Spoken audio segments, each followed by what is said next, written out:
শুভর পুরনো বাইক ফিরিয়ে দিতেই শুভর মন জিতে নিল শাওন। সম্পূর্ণ জানতে ভিডিওটিতে একটি লাইক করে দেখতে থাকো। গল্পের শুরুতেই দেখা যায় যে বীরুবাবু সমস্ত কাজগুলো খুব সুন্দরভাবে ঠিক করতে থাকে। আর তখনই দেখা যায় রাজীব বলে, দাদা কিছু কাজ থাকলে বলো, আমি কিন্তু করে দিতে রাজি আছি। এর মধ্যেই কোনোভাবেই যাতে শাওন আর বীরুবাবু মুখোমুখি হতে না পারে সেই চেষ্টাই করছিল রঞ্জিনী অর্থাৎ পিসিমণি। কিছুতেই পিসিমণি চায় না মেয়ে আর বাবার মধ্যে সম্পর্কটা ঠিক হয়ে যায়। এরপরেই বীরুবাবু বলে, দিদি আমার একটা প্রেস কনফারেন্স আছে, সেখানে শিক্ষা নিয়ে অনেক কিছুই বলা হবে, শোনা হবে। আমি চাইছি সেই প্রেস মিটটা যেন ঠিকঠাকভাবে হয়ে যায়।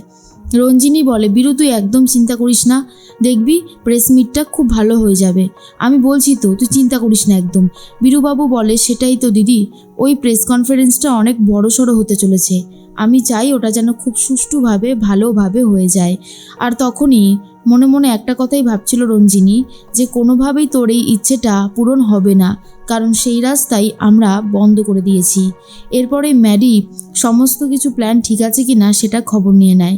আর অন্যদিকে শাওন চলে গেছে একটা সেকেন্ড হ্যান্ড বাইকের দোকানে, সেখান থেকে একটা সেকেন্ড হ্যান্ড বাইক কিনবে শুধুমাত্র শুভর জন্য। এরপর যখন সেকেন্ড হ্যান্ড বাইকের কালেকশনগুলো দেখতে থাকে, তখন একটা একটা করে দাম জিজ্ঞেস করতে হঠাৎ করে শুভর বাইকটা দেখতে পেয়ে রীতিমতো এক্সাইটেড হয়ে যায় শাওন। আর বলে, শুভর বাইকটা এখানে, তার মানে শুভর চুরি যাওয়া বাইকটা এখানে নিয়ে আসা হয়েছে। এরপরে জিজ্ঞেস করে, আচ্ছা এই বাইকটার দাম কত? তখন একজন বলে 60,000 টাকা। শাওন বলে, তাই নাকি? চুরি করা বাইকের এত টাকা দাম?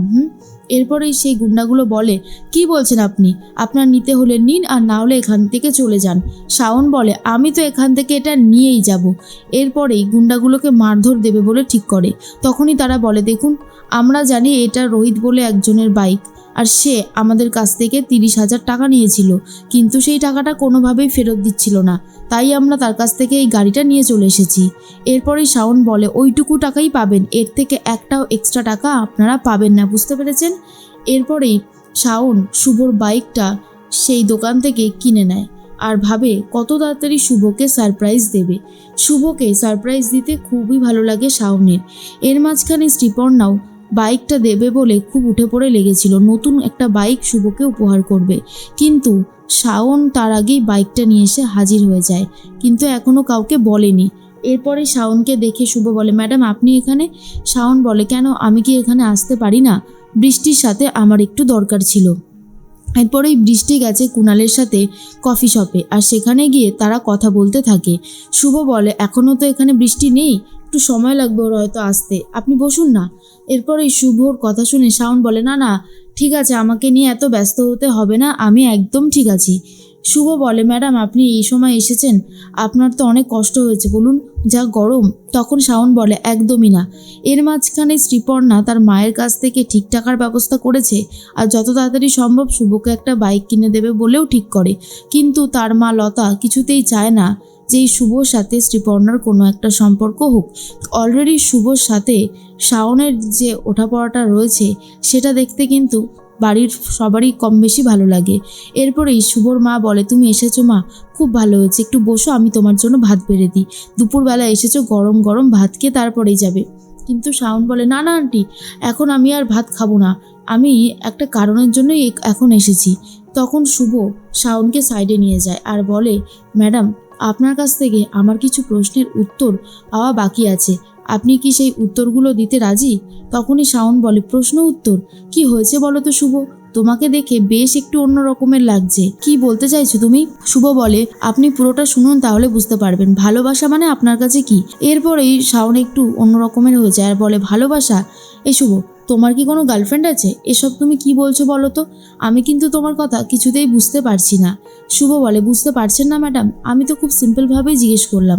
এরপর শুভ রীতিমতো শাওনের সাথে এই সমস্ত কথা বলতে থাকে। আর অন্যদিকে শ্রীপর্ণা চলে এসেছিল। তখনই মল্লিকা বলে, শ্রীপর্ণা আগের দিন আমি সত্যি ক্ষমা চাইছি, আমার শাশুড়ি মা যেভাবে তোমার মায়ের সাথে ব্যবহার করলো। শ্রীপর্ণা বলে, আচ্ছা মল্লিকা দি, তুমি কি আমাকে তোমাদের পরিবারের কেউ বলে মনে করো না? তুমি এসব ব্যাপার নিয়ে তুমি এসব সরি ফরি চাইছো? তখন মল্লিকা বলে, এ বাবা না না, আমি কি সে কথা বলেছি? আসলেই যেটা হয়েছে সেটা তো খুব একটা ভালো হয়নি, তাই কথাটা বললাম আর কি। শ্রীপর্ণা বলে, তুমি এসব নিয়ে একদম ভাববে না, যা হবার সব ঠিক আছে, আচ্ছা শুভ কোথায় গো? শুভকে তো দেখছি না। মল্লিকা বলে, ও আজকে তো ওই শাওন ম্যাডাম এসেছে না, শুভ শাওন ম্যাডামের সাথে কথা বলছে। শুনেই মনটা খারাপ হয়ে যায় শ্রীপর্ণার। মল্লিকা সেটা খুব ভালোভাবে বুঝতে পারে আর বলে, কি বলো তো, ওই শাওন ম্যাডামের বাবার বাবা যে চাকরিটা দিয়েছে সেটা করেই তো আমাদের সবার পেট চলে। শুভ ওর জন্যই শাওন ম্যাডামকে একটু অন্যরকমভাবেই ট্রিট করে। তুমি তো সবটাই বুঝতে পারছো। তোমার ব্যাপারে কিন্তু শাওন ম্যাডামকে অনেক কথাই বলে। এটা শোনার পর শ্রীপর্ণা বলে, কি দরকার আমার ব্যাপারে কথা বলার? আমাদের ব্যাপারে কারোর সাথে কথা না বলাই ভালো, তাই না? এরপরেই ভাতটা খেয়ে নিয়েছে শাওন, কারণ শুভর মা জোর করে খাইয়ে দেয় শাওনকে। আর শাওন তখন তিতলিকে বলে, তিতলি শোনা, এই ক্যামেরাটা অন করে তুমি আমার সাথে আসতে পারবে? তখন তিতলি বলে, কেন পারবো না, অবশ্যই পারবো। এরপরেই শুভর চোখটা ভালো করে বেঁধে দেয় যাতে শুভ এখন কিছু দেখতে না পারে, আর আস্তে আস্তে শুভকে নিয়ে বাইরে যায়। অন্যদিকে শুভর মা ভাবে, আজকে হয়তো শাওন ম্যাডাম কোনো একটা সারপ্রাইজ নিয়ে এসেছে। সত্যি আমার ছেলের জন্য যদি কেউ ভাবে তাহলে সেটা শাওন ম্যাডাম। পরিবারের সবার জন্য ছেলেটা কত কষ্ট করে খেটে খুঁটে টাকা পয়সা নিয়ে আসে, নিজের জন্য কিছু খরচাই করতে পারে না। এরপরেই চোখটা খুলে দিতেই অদ্ভুতভাবে রীতিমতো তাকিয়ে রয়েছে শুভ, কারণ সে তার বাইকটা ফেরত পেয়ে গেছে। আর এটা দেখার পর বাড়ির প্রত্যেকেই পুরোপুরি অবাক হয়ে যায়।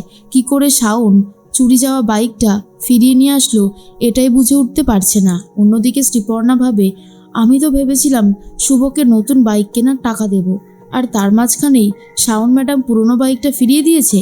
এটা কি করে সম্ভব? শুভ বলে, এটা তো আমার হারিয়ে যাওয়া বাইকটা। আমি খুব খুশি হয়েছি ম্যাডাম, আপনি যে আমার জন্য এত কিছু ভেবেছেন এ তো আমি কল্পনাও করতে পারছি না। তখনই শাওন বলে, তুমি খুশি হয়েছো শুভ, এটা শুধুমাত্র তোমার জন্য। আর শোনো, এই বাইকটা না চুরি যায়নি, এই বাইকটা নিয়ে যাওয়া হয়েছে, কারণ রোহিতদা সুদখোরের টাকা দিতে পারেনি। সুদে টাকা নিয়েছিল 30,000 টাকা, সেই টাকাটা কোনোভাবেই দিতে পারেনি বলেই বাইক নিয়ে বেরোতেই তারা বাইকটা তুলে নিয়ে চলে যায়। রোহিতের কুকীর্তি সবার সামনে ফাঁস করে দেয় শাওন, আর রোহিত কি করবে নিজেই বুঝে উঠতে পারে না। অন্যদিকে দেখা যায় শুভর মা বলে, তুমি নিজেও জানো না শাওন মা, তুমি এই বাইকটা ফিরিয়ে দিয়ে আমাদের কত বড় উপকার করেছো। এই বাইকটা আমার ছেলের প্রাণ ছিল। যবে থেকে এই বাইকটা হারিয়েছে তবে থেকেই ছেলেটা কেমন একটা মনমরা হয়ে গেছে। নিজের বাইক ফেরত পেয়ে শুভ তো খুবই খুশি হয় আর বলে, ম্যাডাম আপনাকে যে কি বলে ধন্যবাদ যে দেব আমি নিজেই বুঝতে পারছি না। তখনই শাওন বলে, আরে বাবা ধন্যবাদের কি আছে, আমি তো চেয়েছিলাম যে তুমি খুশিতে থাকো। তুমি যে খুশি হয়েছো এটাই আমার কাছে সবথেকে বড় পাওয়া, আর কিচ্ছু চাই না। আর তখনই শুভ ভাবে, সত্যি শাওন ম্যাডাম যেভাবে আমাকে হেল্প করলো এটা আমি কখনোই ভুলবো না। সারাটা জীবন এই কথাটা মাথায় রেখে দেব, শাওন ম্যাডামের এই উপকারের কথা।